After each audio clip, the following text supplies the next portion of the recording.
Thank you, Vadas, for the introduction. Hello everyone. Today I will present the SAFE4SOC demonstrator. First of all, I will explain the context and why we did this environment. Then we move to the demonstration section. As you have seen in slides of my colleagues, we designed an overall architecture for SAFE4SOC. It is complex. It includes many SOCs, multi-CMs, and several modules that need to work together.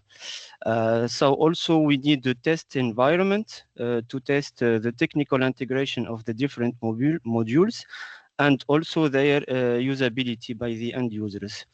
Also, we need realistic data sets for training our AI models because public data sets are not available and does not match the context of SAFE4SOC project. And finally, we need an end-to-end environment to run a realistic scenario and also reproducible scenario to evaluate the SAFE4SOC outcome. To answer this need, we developed the UC simulator. It is a lightweight cyber range tool for topology deployment, orchestration, and scenario testing. The UC simulator is mainly based on two features or two core modules. The first one is the IT simulator, in which we draw and configure and deploy our topology via AGI and graphical interface. Then we have the incident simulator we use to prepare and execute scenario using playbooks, etc. So the architecture of the UC simulator is shown in the figure. So we have three parts of component. The front end to play the UI, design and configure and visualize. Then we have our backend for catalog, database, and orchestration needs. And finally, we have the deployment server. So we can we deploy our use cases in this server. So today we have a Docker-based environment or a Kubernetes environment working. So here the SAFE4SOC topology that we will demonstrate. It contains three SOCs, mainly represented by the three blocks here. So SOCs 1 that represent organization 1, organization 2, organization 3. We have the central as situation-awareness platform, and we added an adversary node to play the attacker role. Next, I move to the first demo part, which is the IT simulator. In this short demo, we will explain or present the tool, the different interface, and how we can design the topology and deploy it in our infrastructure.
So let's move now to the incident simulator part. In this demo, we decided to showcase a simple but realistic scenario based on multi-stage attack. So here we play the role of attacker, which is the adversary in our figure. He wants to exfiltrate critical information from organization one and sabotage his industrial infrastructure. So the first stage, it will be physical attack vector. We will use a drone controlled by the attacker. The drone will fly around the nuclear power plant and then crash on an industrial shuttle. We will detect a fire via sensor, and for security reason, our monitoring server and OPSUS server will shut down.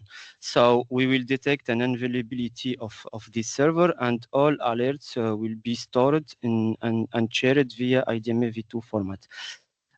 So to simulate this, let's say, first stage of attack, we create a dedicated scenario for that using some simulated drone flight and simulated fire. And in this video, we will show you how alerts are detected and shared in IDMA format.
So the second stage of the attack, it's about the cyber attack vector. So we designed a scenario that showcase the attacker targeting the critical infrastructure from organization one. So he will conduct a multi-stage attack. He starts by direct reconnaissance. It should be failed because this organization not exposing any services to the outside, but he will move to lateral reconnaissance via partner organization. So he will find some vulnerable web server. He will find some exposed SSH server inside the partner organization. So he will exploit these services in order to make a lateral movement or impact the critical infrastructure. So this is typically a realistic scenario because in critical infrastructure, we allow some trusted party to and we whitelisted some trusted party to make exchange with the critical infrastructure, but not from outside. So the idea of the scenario is to bypass this security check by usurping the role or taking the role of from one partner. So typically, once the SSH brute force attack it's made about inside the organization too, the attacker will upload a malicious script, will be downloaded later by the critical, let's say, a critical server. This is malicious script can be downloaded as an update of software, etc. So we can assume different kind of downloading from organization too, because we trust this organization, and then we exfiltrate some sensitive report to another web server, which is take over the, by the attacker. So in this video.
Okay, so I see time going. To conclude my demonstration part about the demonstrator and the simulator, I want to say that this tool is on the work in progress, so it's under development, but already shows the value of the UC simulator for the SAFE4SOC.